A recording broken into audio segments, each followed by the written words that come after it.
Investments in securities market are subject to market risks. Read all the related documents carefully before investing. Mark your calendar for an insightful Saturday.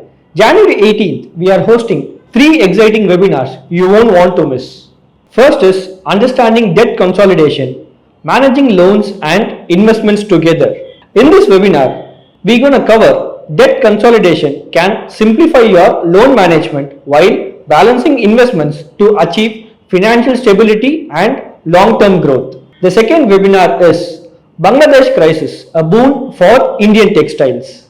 In this webinar, you can explore how Bangladesh economic challenges are opening doors for Indian textile industry, way for expanded global market share and accelerated growth. And the last webinar is how to build an emergency reserve. In this webinar, you're going to learn practical strategies to create a financial safety net, ensuring you are prepared for unforeseen circumstances and safeguarding your future. We look forward to seeing you there.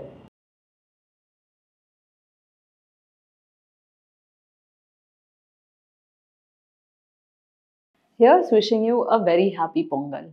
This is a time of year where we celebrate abundance, we worship the nature of cycles, and we prepare for a more prosperous future. There's a lot that we can learn from this festival about how we can create wealth in a more sustainable and profitable manner.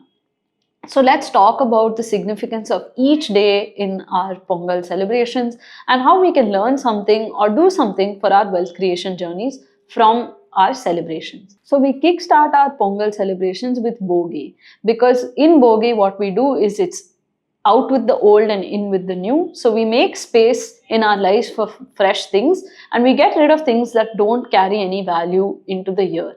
So when we do this, we're actually creating room for abundance, and this is something that we can translate into our portfolios as well.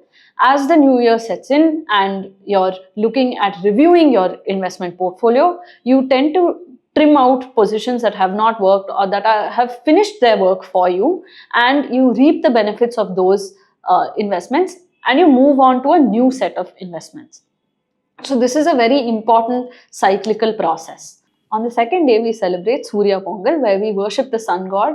We take notice of how cycles work, because the sun also, apart from rising in the east and setting in the west, moves from north to south and south to north through the year.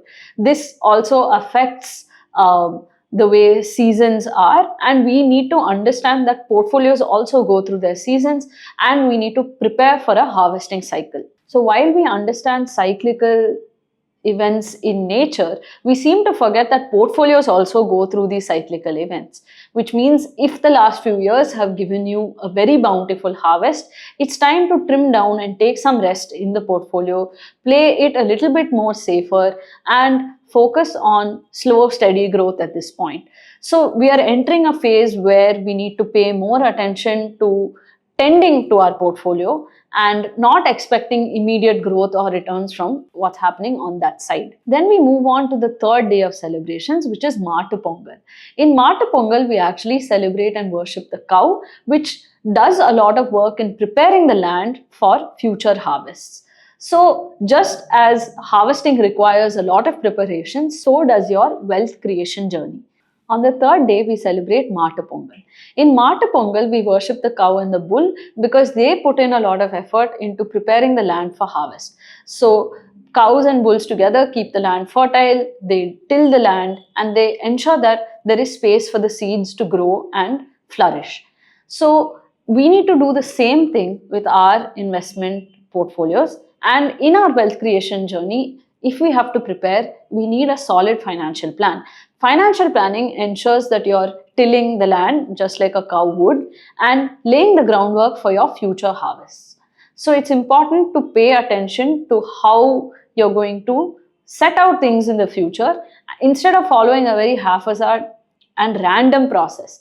You need to plant certain seeds at certain points in time and you need to harvest them at certain points in time. If we take the simple lesson away from the natural world, then we would be much more successful in our wealth creation journeys. The last day is Kanum Pongal, and here we celebrate the ties that are there within a community. Whatever endeavors we may take in life, whether it is on the wealth creation side or a personal endeavor, it's always made a little bit sweeter with our friends and family by our side. When it comes to wealth creation, we often tend to isolate people from our own journeys. We feel a little shy to talk about money with our parents or our children. We feel a little concerned about sharing our wealth with friends and outsiders. But there is a certain advantage to having a companion or many companions in this journey. When you have a community, you're able to go through things together, you're able to help each other grow and become better from this journey. So, if you'd like to create or be part of a community, you can consider joining Milestones to Wealth, a program where we work closely with investors and try to foster a community where you can grow with each other. So, if you're looking to create or join a community for your wealth creation journey, then consider Milestones to Wealth, a program where we're helping investors to go from wherever they are to their first crore in savings. When you have a community to support you and to help you through the ups and downs of your wealth creation journey, I'm sure it will be a much more enjoyable event for you. Thank you for watching this video. We wish you a lot of prosperity starting this Pongal.